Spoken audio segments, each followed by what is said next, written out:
Dear students, welcome to Law Excellence IAS. Let us start the discussion on today's newspaper, that is 31st May 2020. Before we start the discussion, let me make a small announcement. PCM 2021 batches are already started in online mode. Once the lockdown is lifted, we will begin with the offline classes also. You can contact the numbers given here for the further details of the courses available in our institution. Today in the personality section, we are looking into the Armstrong Payne. He cracked civil service examination in the year 2019. He is popularly known as the Miracle Man in the Manipur state. He got popularity after constructing 100-kilometer stretch of road in Manipur state without any help from the government. Today, this 100-kilometer road named as the People's Road, and the entire credit goes to this Miracle Man Armstrong Payne. Before begin this project, he initially asked the government of Manipur for funding, but the government refused the funding. At this point, he did not stop this project. Armstrong began gathering support through the social media and received more contribution as he expected. He collected around 40 lakh for construction of this road. Himself, he contributed 5 lakh rupees to this fund. This road also connects Manipur with the states of Assam and Nagaland.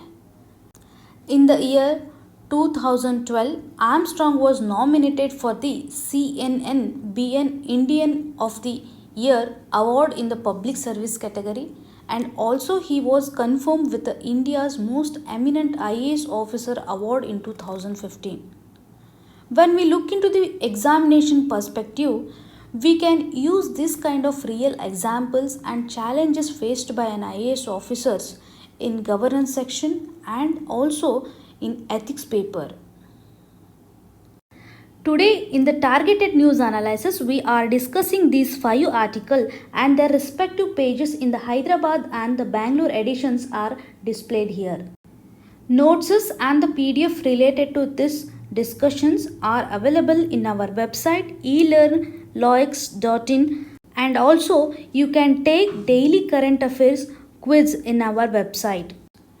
Today's first topic for the discussion is Draft E-Commerce Policy for Comment Soon by DPIIT, that is Department for Promotion of the Industry and Internal Trade. This article in connection to the syllabus, both the prelims and mains perspective are displayed on the screens. In this article, we can see the issue related to the e-commerce. We can also look into the dimension where the framework is needed to regulate the e-commerce. Before we discuss the highlights of the article, let us understand what is e-commerce. So this electronic e-commerce is the business model that lets firms and the individual buy and sell things over the internet. The Indian e-commerce industry has been on an upward growth trajectory and is expected to surpass the US to become the second largest e-commerce market in the world by 2034. This process of e-commerce enables the seller to come closer to the consumers, and that leads to the increased productivity and also provide the perfect competition. And the major types of e-commerce available are business to consumer, business to business, and consumer to consumer. When we consider example in each e-commerce type, in the business to consumer, Amazon.com is a general merchandiser that sells consumer products to retail consumers. In the business to business type, eSteel.com is a steel industry exchange that creates an electronic market for a steel producer and users.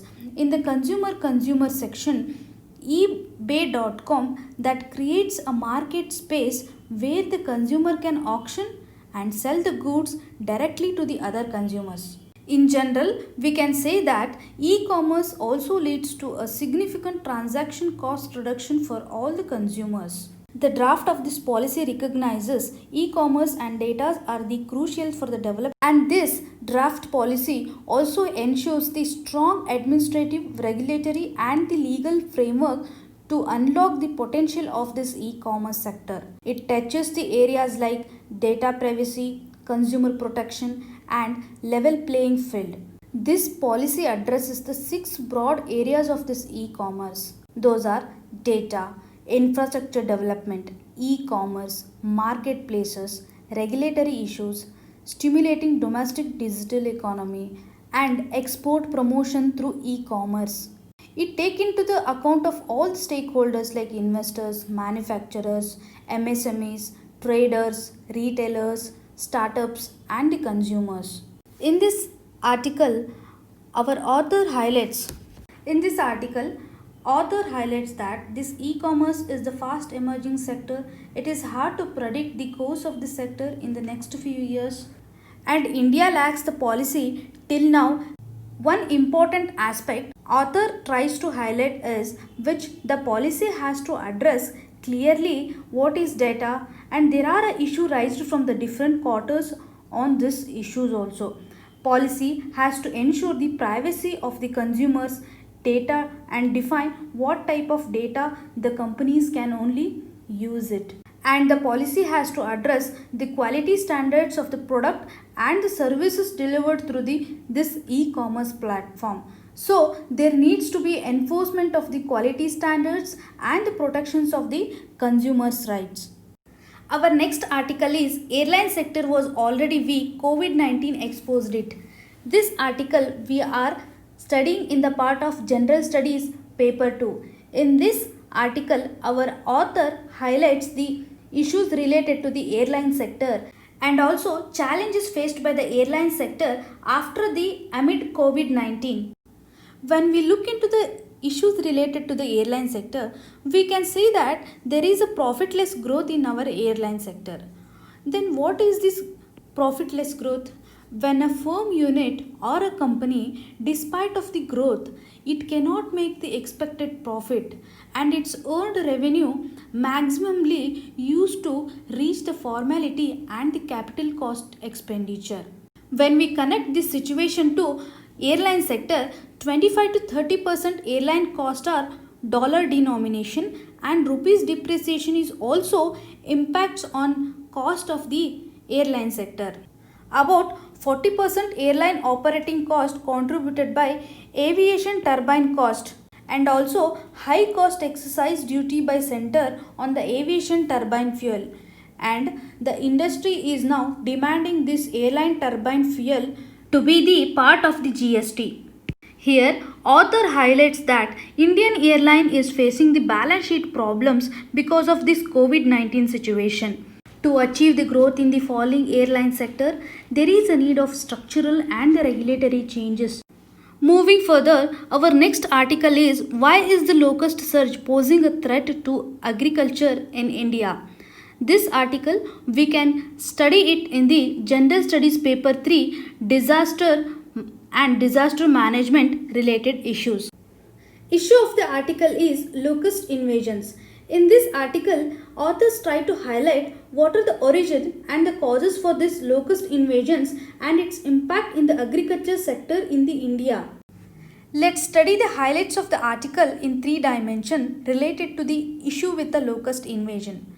When we talk about the situation in India, Western and Northwestern India are likely to get severely affected from this locust attack. This locust attack intensified due to the climate change events and administration laxity and the problems created by this COVID-19 situations. According to the expertise, anticipation that kharif crops gets more affected from this locust attack. This locust problem is not a recent issue. Under the colonial rule also, India witnessed the locust attack severely. After the locust plague of 1926-31, British government did a research on this locust attack and was set up Locust Warning Organization in the year 1939. After the independence, India started the Locust Warning Organization in the Jodhpur. Since the independence, India witnessed almost 19 locust attack. Out of this, 2019 attack was the severe and it destroyed the western crops in the India. In the spread of this desert locust, Authors try to highlight desert locusts are originate in the desert and dry regions of this Africa and the West Asia, and these moves towards the east along with the wind's direction. It is important to know that what are the factors which is responsible for the increase in this locust attack. Authors tried to highlight the effect of this Indian Ocean dipole moment. In the Indian Ocean dipole moment, when we have the positive dipole moment, we are likely to receive the western region of the Indian Ocean more rainfall. This in turn increases the moisture content in the western dry region. It led to the breeding of more locusts in this particular area. In the year 2019 is a positive Indian dipole year. We can tell this year as the severe desert locust attack. Adding into it, these westerly winds also increase the rapid movement of the locust. Hence, preparedness for this repetitive locust attack will minimize the impact of the losses on the agriculture crops. The next article is military bonding beyond borders. This article we are studying in the Gender Studies paper 2 International Relation. The issue is related to the India and Nepal relation. In this article, authors try to highlight impact of the India and Nepal border issues on the Gurkhas. Gurkhas are the mountain origin ethnic groups. They played a very crucial role in the British expansion and the conquest of India. They also took part in the Anglo-Sikh War, Afghan Wars, and other major wars fought between the British and Indians. They also used by British rulers in the world wars. After independence, India raised one more Gurkha regiment which resulted in total 7 regiments with 32,000 Gurkhas. These Gurkhas also took part in the Siachen Glacier and Indo-Pak War of 1971 in the peacekeeping operation in the Sri Lanka. Here, author tried to emphasize the recent border issues between the India and Nepal may impact the relations with the Gurkhas. Thanks for watching. For further more current affairs updates, you can subscribe to our channel.